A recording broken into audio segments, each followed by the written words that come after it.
Good morning, students. Hope you all are fine and safe. So, yesterday, beta, in your economics, I have completed with you the topic related to the short-run equilibrium. Either it is with saving and investment, or we have studied about aggregate demand and aggregate supply concept. Now, today, I'm going to start up with you a new concept for your economics, that is shift in equilibrium, that is impact of additional investment. Now the thing is that beta कि once we have gone for our equilibrium AD is equal to AS या S is equal to I हो गया. अब ये तो है नहीं कि इकोनॉमी इसी पॉइंट पे चलती रहेगी, चेंजेस तो होंगे इकोनॉमी में. तो अब उन चेंजेस को स्टडी करने के लिए हम लोग जो कंसेप्ट स्टडी करने लगे हैं वो है शिफ्ट इन इक्विलिब्रियम. कि अगर मान लो इकोनॉमी में एडिशनल इन्वेस्टमेंट हो जाए या इन्वेस्टमेंट डिक्रीज हो जाए तो उसका इम्पैक्ट हमारे इक्विलिब्रियम पे क्या पड़ेगा. तो first of all look at this diagram. What you will find कि on y-axis I have taken the aggregate supply as well as aggregate demand. On x-axis I have taken income or GDP, one and the same thing, you all know. So this is a line starting from the origin, upward sloping line, which is a proportionate line, 45 degree. We can say tan theta or theta. And it is income line, and income or aggregate supply, one and the same thing, line of reference. And this is the line of aggregate demand. Obviously it cannot start it from the origin. तो E से start हो रही है aggregate demand, and you all know aggregate demand is equal to C plus I. अब इसी के parallel बेटा मैंने एक और curve बना रखी है starting from the F point and cutting the income line at point B. This is I have written AD1. What does it means? This is C plus I, that is consumption plus investment plus change in investment. कि मान लो economy में investment increase हो गया तो उसका economy पे क्या impact पड़ेगा. तो बेटा if you see graphically only what you are finding कि the gap between E and F which I have marked over here, and if you compare the same gap, this is showing the change in investment. Now by change in investment, what is the change in income? तो that is from point J, जो A से मैंने नीचे touch करते हुए बनाया है कि पहले ऑलरेडी इक्विलिब्रियम इस पॉइंट पे था, इनकम कितनी थी, दैट इज 0J. ठीक है, लेकिन अब इनकम कितनी हो गई, OK. तो the gap between J and K, this is showing the change in income. तो बेटा अगर आप इसको ग्राफिकली देखो तो जो गैप E और F के बीच में है उसके कंपैरिजन में J और K का गैप जो है नियर अबाउट डबल लग रहा है. अगर आप इसको सिंपली भी देखें तो वो आपको नियर अबाउट डबल लग रहा है. So this is known as multiplier effect. और मल्टीप्लायर को इकोनॉमिक्स में K सिंबल से डिनोट करते हैं. And here we are going to discuss कि what is the change in income due to change in investment. कि इकोनॉमी में अगर इन्वेस्टमेंट में चेंज आता है तो इनकम में कितना चेंज आता है. तो that is known as multiplier effect. And with the help of this we are able to calculate the value of multiplier. Is it clear? So for this we have to study the multiplier, investment multiplier and its mechanism. But before studying that, what is required कि we should go through the definition of multiplier. What it is given, investment multiplier, which is also known as output multiplier, refers to the number of times by which the increase in output or income exceed the increase in investment. कि investment में change आने से income में कितने times change आता है. मतलब जो मल्टीप्लायर का आंसर होता है actually it is telling the times कि कितने टाइम्स आपकी जो इन्वेस्टमेंट है वो ज्यादा है. It is measured as a ratio between change in output and change in investment. So that's why its formula is delta Y over delta I, that is change in income due to change in investment. अब इसे बताने के लिए बेटा एक simple सा आपके लिए इलस्ट्रेशन किया गया है आपकी बुक में कि if investment increases by 15 crore, that is change in investment. Increases by word आ गया तो चेंज इन इन्वेस्टमेंट 15 करोड़ है. And as a consequence income increases by 60 crore. ठीक है, तो चेंज इन बाय फिर आ गया, तो change in income is 60 crore. So कितने टाइम्स हो गया कि अगर आपने इसको डिवाइड किया तो this is 4 times. Is it clear? Now what it is written, relationship between multiplier and MPC. So try to understand better this concept कि as I told you कि the formula for calculating multiplier is K is equal to that is multiplier is equal to change in income divided by change in investment. Is it clear?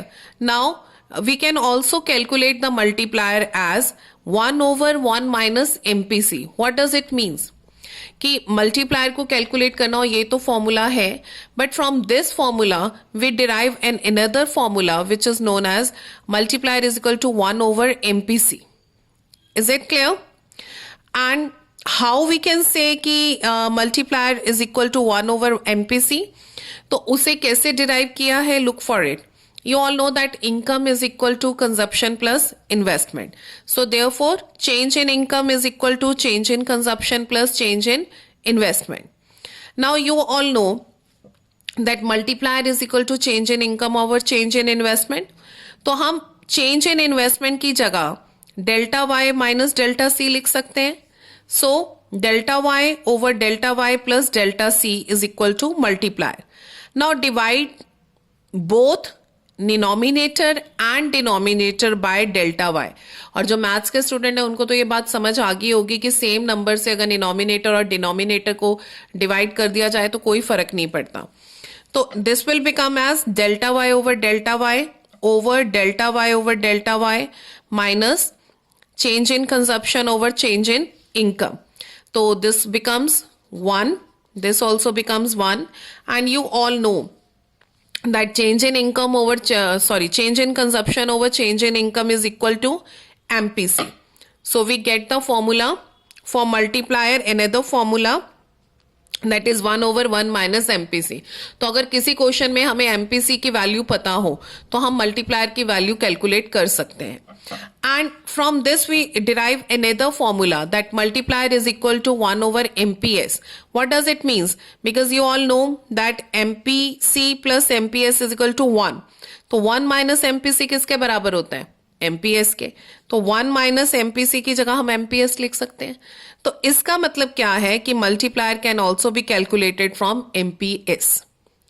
और इसमें क्या कहा जाता है कि multiplier and MPC has positive relation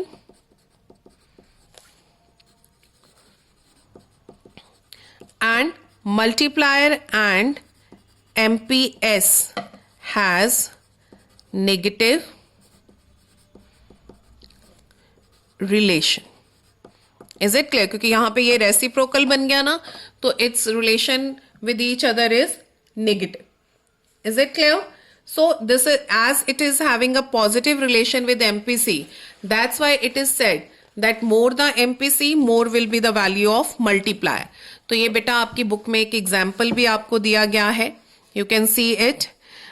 Illustration, if MPC is 0.5, तो what they had given, K is equal to 1 over 1 minus 0.5, तो its value is 2 times. And if MPC is 0.8, तो 1 over 1 minus 0.8, that is 1 divided by 0.2, which is equal to 5 times. So what does it shows? कि thus increase in MPC implies increase in the value of multiplier. तो MPS से negative relation है और MPC से positive relation.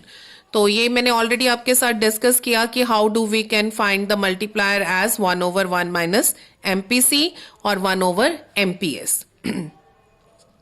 Now, let us understand the logic behind the direct relationship between MPC and multiplier. बेटा इस चीज को समझने के लिए what is required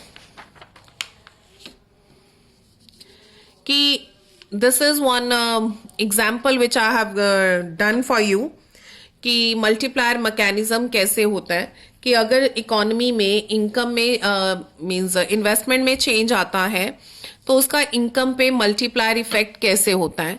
उस मैकेनिज्म को समझने के लिए I have done one illustration for you. This is also given in your book as well. But try to understand the mechanism. अगर आपको ये समझ में आता है तो you are able to understand the entire chapter और multiplier concept. Now यहाँ पे हम assume क्या करके चल रहे हैं कि change in investment economy में 100 करोड़ रुपीस का हुआ है और हम assume करके चल रहे हैं कि जो हमारा MPC है वो 0.5 है. मतलब ये अजम्पशन है. एग्जाम में एग्जामिनर आपको चेंज इन इन्वेस्टमेंट भी खुद से दे सकता है, एमपीसी भी खुद से दे सकता है और आपको मल्टीप्लायर मैकेनिज्म की एग्जाम्पल करके दिखाने के लिए बोल सकता है, या यहाँ पे कंसेप्ट समझने के लिए भी आपको जरूरी है कि आप इसको समझें.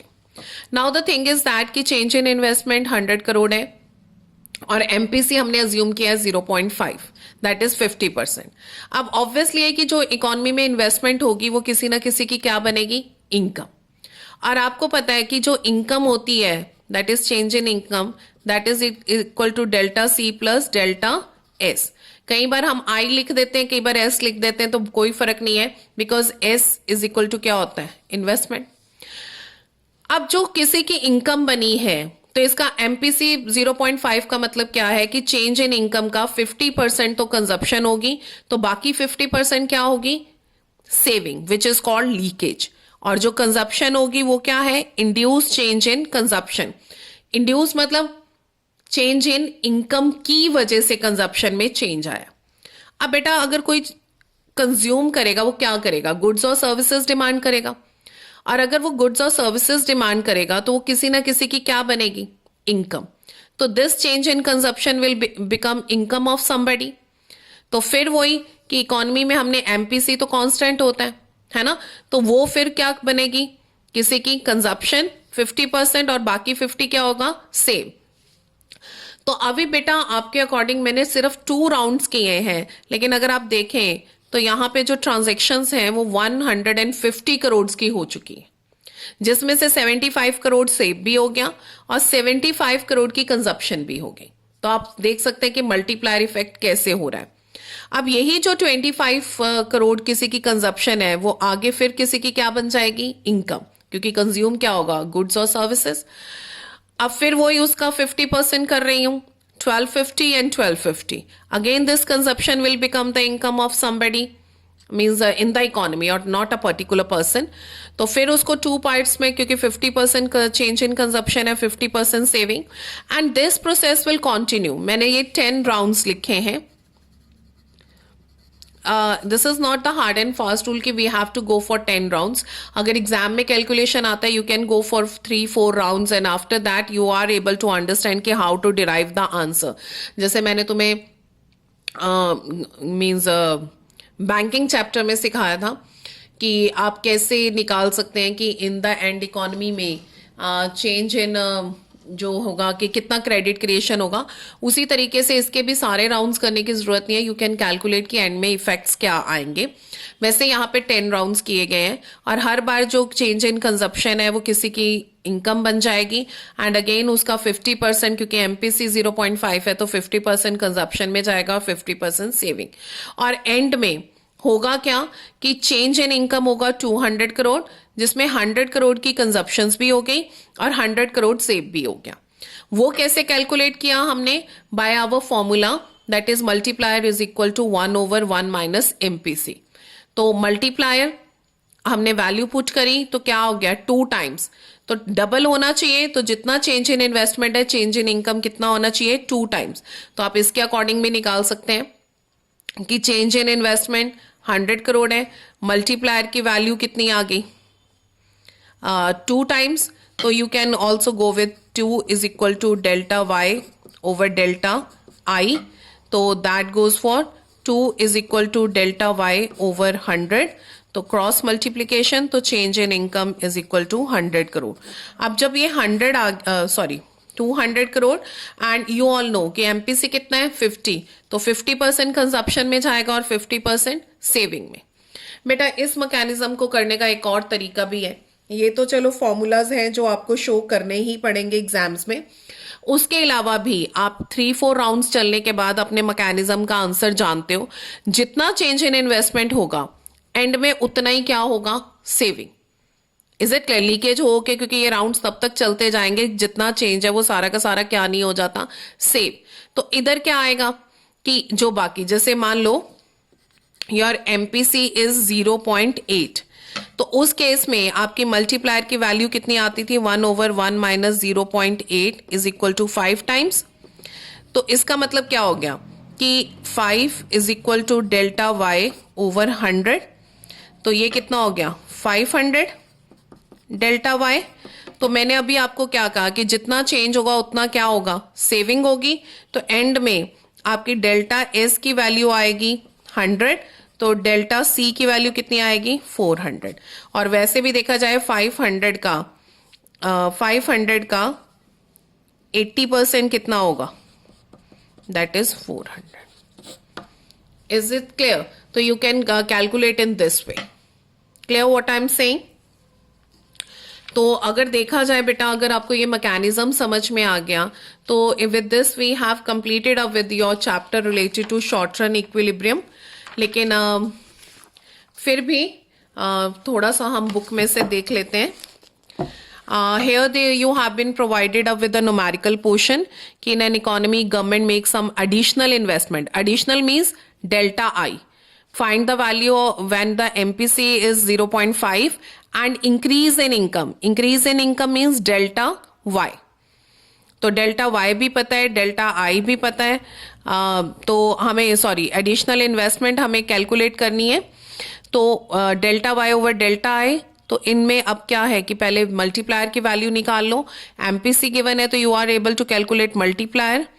तो जैसे मैंने अभी पुट करके दिखाया था, तो you are able to calculate the values. Now after this बेटा, multiplier mechanism, this I have done for you already, और यही चीज सारी थ्योरेटिकली लिखी है, and these formulas are important. Is it clear? After this, we have to discuss about the forward action and backward action of multiplier. Now, forward action of multiplier is when there is a multiple increase in income caused by increase in investment. कि अगर change in investment जो है वो positive है, तो obviously change in income भी क्या होगा, पॉजिटिव। तो हम उसे कहते हैं फॉरवर्ड एक्शन ऑफ मल्टीप्लायर। तो like this here they have given you in this example, if investment increases by 100 crore and MPC is 0.5, there will be increase in income 2 times. On the other hand, if investment decreases by 100 crore and MPC is 0.5, तो वो negative आ गया decrease का। तो obviously है कि backward action क्या हो गया कि उतना इकोनॉमी में रिडक्शन हो जाएगा इनकम का, तो that is -200। Is it clear? So with this chapter is finish. And here hots में क्या बोला गया है कि briefly explain the multiplier process. तो अभी आपने ये सारा सीखा, आपको क्या समझ आया कि first there is change in investment. Investment में चेंज आने से किस में चेंज आता है, इनकम में। इनकम में चेंज आने से किस में चेंज आता है, कंजप्शन में। और वही कंजप्शन फिर दोबारा से किसी की क्या बन जाती है, income. And this process continues till change in consumption reduces to 0. Or MPC is one core factor in the process of income generation. Higher the MPC, greater is the conversion of income into consumption expenditure. Accordingly, greater is the generation of income, because ultimately it is the expenditure which is converted into income. Expenditure is an injection in the income generation process and saving is the leakage. So this you should know. And what will be the value of multiplier if entire additional income is converted into additional consumption? So that means delta y is equal to delta c. तो MPC की value क्या होती है, delta C over delta Y which is 1। तो अगर हम इसकी value put करें तो इसका मतलब इन्फिनिटी, क्योंकि कुछ भी सेव नहीं होगा, तो वो फिर change in income, bar bar change in consumption, change in income, same amount आती रहेगी। तो इनफाइनाइट लेवल तक वो चलता रहेगा।